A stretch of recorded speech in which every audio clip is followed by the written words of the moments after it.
Vamos a dar por inaugurado este primer ciclo año 2025 de este cuarto seminario internacional que tiene como título general Una nueva idea del hombre y la inteligencia artificial. El día de hoy, el título de la ponencia, Ernest Cassirer, El hombre y los símbolos.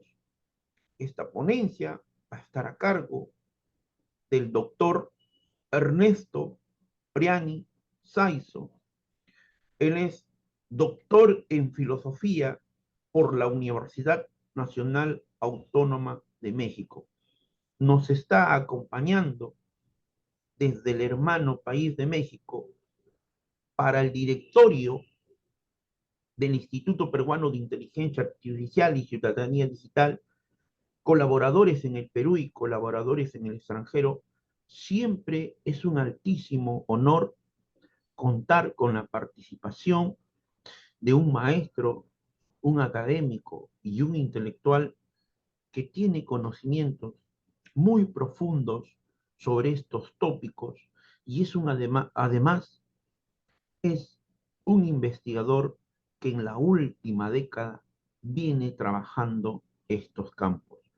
Puede dar inicio a su presentación. Tiene usted el uso de la palabra, maestro. Bueno, como siempre, muchas gracias por la presentación. Y bueno, voy a compartirles mi presentación para poder iniciar esta charla. Como saben, hoy vamos a hablar de Ernest Cassirer, El hombre y los símbolos, a partir del libro de Cassirer que se llama Sobre el hombre, que fue publicado alrededor de 1944. Pero para contextualizar por qué en un seminario sobre inteligencia artificial vamos a hablar de Cassirer, me gustaría siempre comenzar señalando que la aparición de la inteligencia artificial nos ha encontrado en un momento en que la idea del hombre se encuentra en crisis y entonces la inteligencia artificial ha venido como a acentuar esa crisis, acentuarla en el sentido de que ahora hay una máquina capaz de llevar a cabo actividades humanas, formas de procesamiento del lenguaje, de creación de arte, etcétera. Y esto reta nuestra idea del hombre, es decir, aquello que pensábamos que nos colocaba de alguna manera a diferencia de otros seres, aparece una máquina que lo imita. Y entonces esto, insisto, nos encuentra en una crisis sobre la idea del hombre. Una crisis que aparece y que comienza con Darwin, cuando de alguna manera lo que hace Darwin es borrar los elementos diferenciadores del hombre del resto de la naturaleza.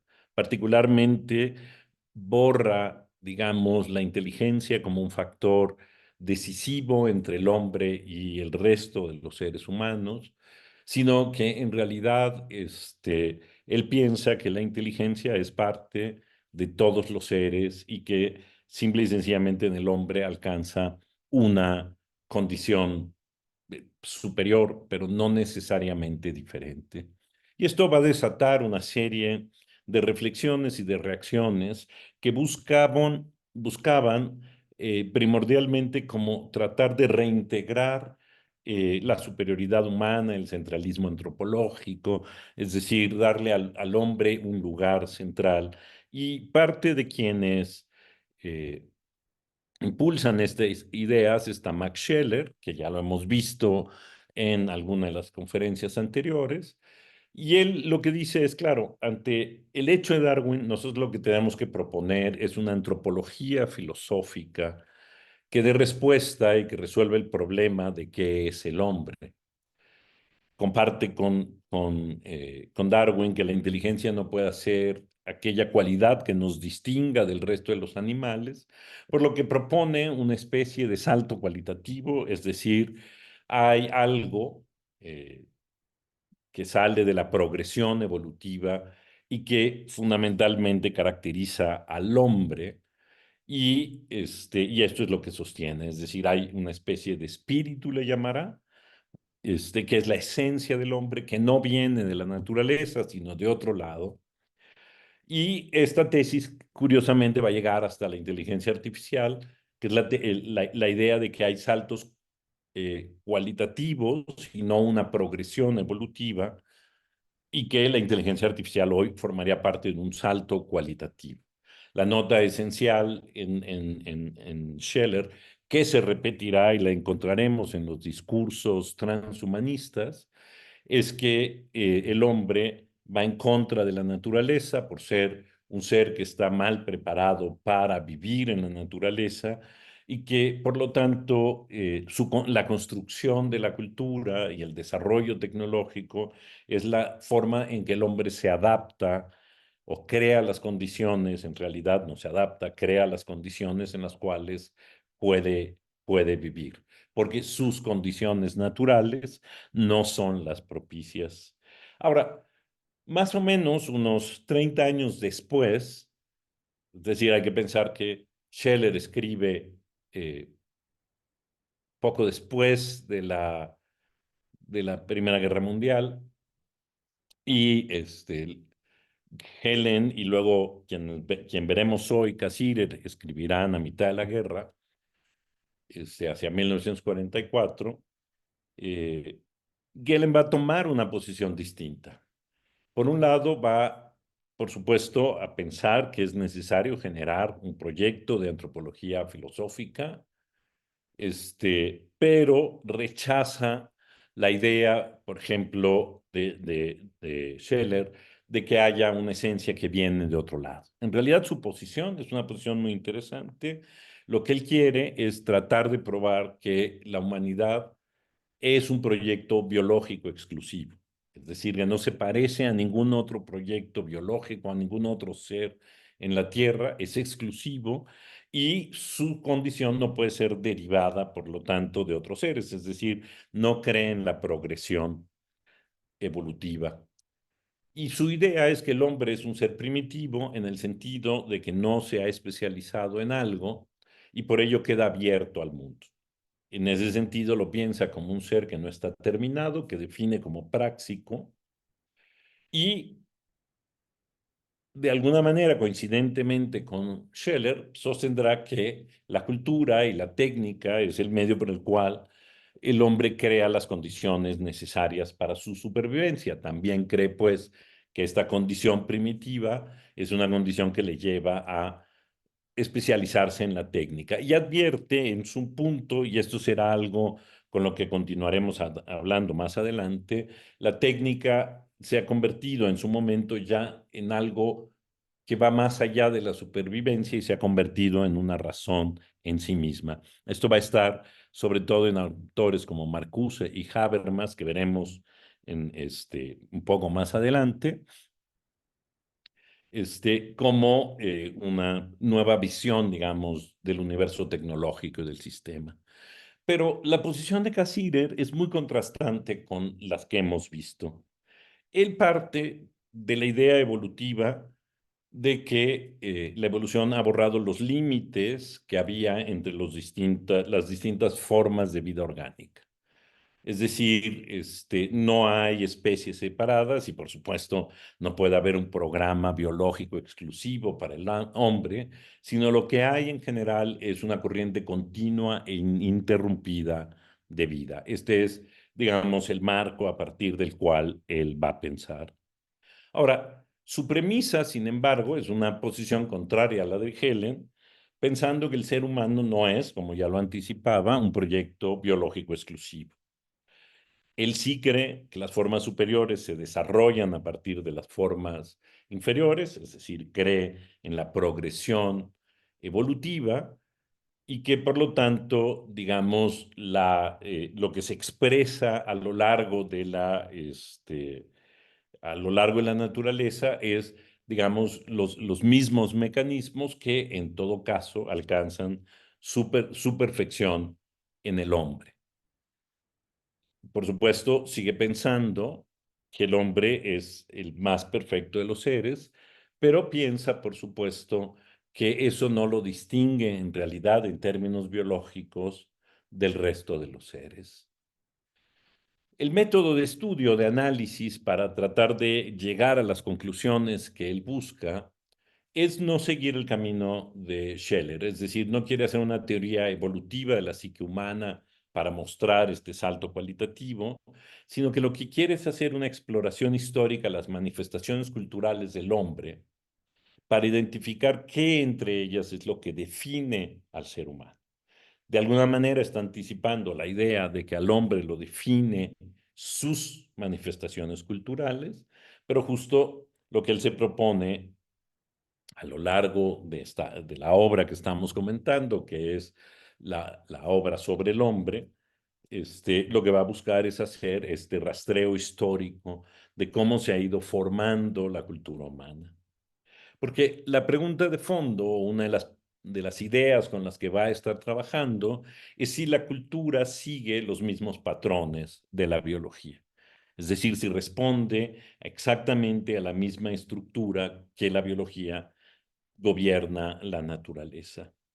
Para ello, lo que va a hacer es recurrir al vitalismo de Johannes von Uexküll, porque lo que le interesa es mostrar, por un lado, que la vida es autónoma y por lo tanto que cada especie animal tiene una experiencia que solo le es propia y es intraducible a ninguna otra. Es decir, existe una continuidad biológica, pero esa continuidad biológica da lugar a formas autónomas y específicas de vida. La tesis de Uexküll, que parte de la idea de que hay un Welt, es decir, un mundo propio, es que todos los seres en la naturaleza perciben y experimentan el mundo de manera única y por lo tanto cada organismo tiene un mundo específico, vive en un mundo específico que percibe, siente y responde a él de manera muy específica. De manera que en realidad los animales, los seres vivos, interpretan su entorno, es decir, reciben información que luego van a convertir en significado y esto va, por supuesto, va a contribuir a la reacción de de los seres vivos. Y esto implica, por supuesto, que su sistema está gobernado por signos. Es decir, los signos son el lenguaje que interpretan los seres vivos para responder a su entorno. En ese sentido, para Uexküll, no se pueden estudiar los organismos de una forma objetiva sin tomar en cuenta estas particularidades subjetivas, por llamarlos así, o esta condición autónoma y cerrada en la que cada ser o organismo vive. Su idea final es que en realidad estamos ante unos mundos múltiples en donde cada ser en el mundo tiene una existencia propia en función del mundo en el que vive. Y esta idea va a ser crucial para entender y, digamos, para preguntarse a continuación, ¿en qué mundo es el que vive el hombre?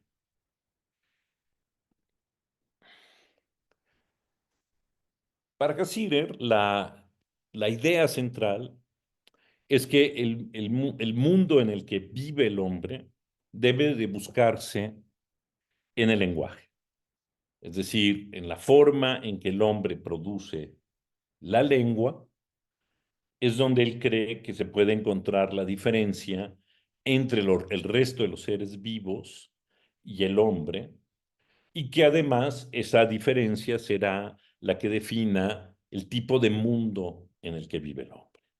De manera que él habla y hace una diferencia entre el lenguaje preposicional y el lenguaje emotivo, porque el lenguaje emotivo correspondería fundamentalmente a los animales, es decir, es un lenguaje, claro, los hombres compartimos y podemos tener también un lenguaje emotivo, pero este lenguaje emotivo lo que hace propiamente es expresar emociones, expresar aquello que el ser orgánico está sintiendo. Y otra cosa muy distinta es el lenguaje preposicional, en la que el hombre puede objetivamente nombrar las cosas, porque esto significa realmente un salto entre ambas entre ambos mundos, el mundo del resto de los animales y el nuevo. Lo pone así, dice que la forma en que el hombre ha descubierto cómo adaptarse a su ambiente es justamente hacer o crear un sistema simbólico. Para él, esta adquisición, es decir, el sistema simbólico, transforma la vida humana y la diferencia completamente del resto de los animales. Y para él, esto crea una dimensión de la realidad que es exclusiva del hombre. Es decir, vemos aquí cómo, siguiendo las tesis de Uxküll, va formando, es decir, lo que es común para todos, que es la expresión, cobra diferentes condiciones dependiendo de los seres, y en el hombre es exclusiva porque es una expresión que utiliza símbolos. En este sentido, hay una diferencia entre las señales, que son el lenguaje emotivo de los animales, y los símbolos, porque cada uno refleja un mundo diferente. Una señal, por ejemplo, pensará Cassirer, es parte del mundo físico, es decir, expresa el mundo en su condición primera, mientras que el símbolo es una parte el símbolo forma parte del mundo exclusivo del hombre y, digamos, a través de otorgarle un sentido. Los símbolos son para Cassirer designadores y además designadores de sentido. Es decir, podemos referirnos objetivamente a las cosas y a la vez dotarlas de sentido. Y de esa manera el hombre tiene una imaginación y una inteligencia, al igual que los animales, pero de nuevo su diferencia es que ambas son simbólicas y no solo emotivas. Con esto, por supuesto, llegamos a la definición del hombre. La definición del hombre ya la anticipamos, por supuesto, el hombre es un ser simbólico, pero lo que es interesante en el caso de Cassirer, como lo es también en el de Helen, es que escapa de la intención de convertir esta definición del hombre en una definición de la esencia del hombre. Él piensa que decir que el hombre es un ser simbólico es más bien una definición funcional, es decir, nos permite entender cosas y no necesariamente, y no una definición sustancial, es decir, no condiciona al hombre. En realidad, lo que explica es que de esta forma lo que podemos entender de nuevo es que el hombre es más bien lo que hace, su obra, lo que expresa, más que aquello que lo define. Es decir, hemos entrado a un terreno en que ya no hay aquellas definiciones radicales del hombre, como se hacía antes de la llegada de Darwin, sino que ahora pasamos a esta función o esta definición funcional del hombre para entender sobre todo qué es lo que constituye a los seres humanos y de qué manera, digamos, se diferencia de los seres vivos. Hay que añadir, por supuesto, también cómo se construye el mundo en el que vive. Es decir, el hombre básicamente es un ser simbólico y su cultura refleja el modo de ver el mundo. Vamos a ver que la aparición de la inteligencia artificial hoy desafía de alguna manera esta teoría porque es una tecnología cultural y de producción simbólica. De manera que el mundo de la inteligencia, el mundo en el que vivimos hoy, hay no solo unos seres que producen símbolos y sentidos, sino que hay máquinas que lo hacen también. Y esto hay que tomarlo en cuenta. Vamos a encontrar más adelante en este seminario cómo estas posiciones van a generar muchas de las posiciones actuales o van a influir en muchas de las posiciones actuales en relación con la inteligencia artificial. Para terminar y a manera un poco de sumario, me gustaría destacar lo que me parecen los 4 puntos centrales en las ideas antropológicas de Cassirer. Piensa, igual que Scheller y Gehlen, en la necesidad de una antropología filosófica, es decir, en la importancia de buscar una definición del hombre y que sea la filosofía la que busque esa definición del hombre para resolver, pues, el conflicto entre distintas formas de definir al hombre, la científica, la teológica, la filosófica, sino tratar de ofrecer una forma inteligible de comprender al hombre. Piensa también, y esta es quizás una de las ideas centrales, en la continuidad evolutiva de todas las funciones orgánicas, pero mantiene la idea de la superioridad del hombre respecto del resto de los seres. Una idea que veremos hoy está puesta en cuestión, por supuesto.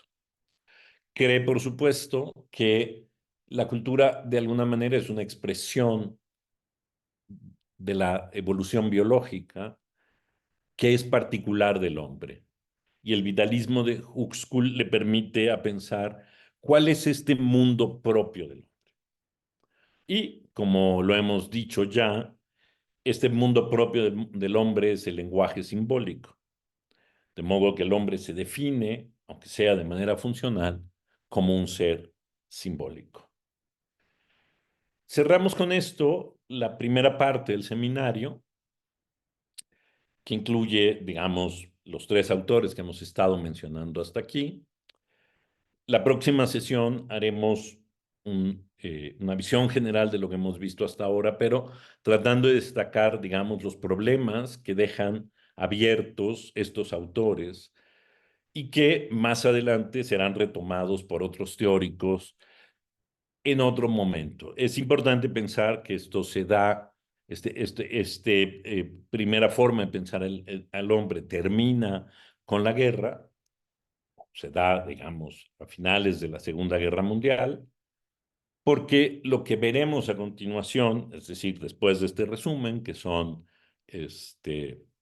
ya reflexiones en Marcuse y en Habermas sobre el sistema técnico, en fin, y cómo la biología ha devenido en esta forma cultural, reúne y sintetiza de buena manera lo que hemos visto hasta ahora. Pero bueno, con esto cierro la presentación de hoy. Agradezco como siempre su atención y espero verlos la próxima vez. Vamos a dar por clausurado el primer ciclo año 2025 de este cuarto seminario internacional que tiene como título general una nueva idea del hombre y la inteligencia artificial. El título de la ponencia, Ernest Cassirer, El hombre y los símbolos. Esta ponencia estuvo a cargo del doctor Ernesto Priani Saizo para el directorio del Instituto Peruano de Inteligencia Artificial y Ciudadanía Digital, colaboradores en el Perú y en el extranjero. Siempre es un altísimo honor y es un privilegio contar con la participación, maestro. Muchas gracias, maestro. Saludos y abrazos desde acá de Lima, Perú. Muchas gracias.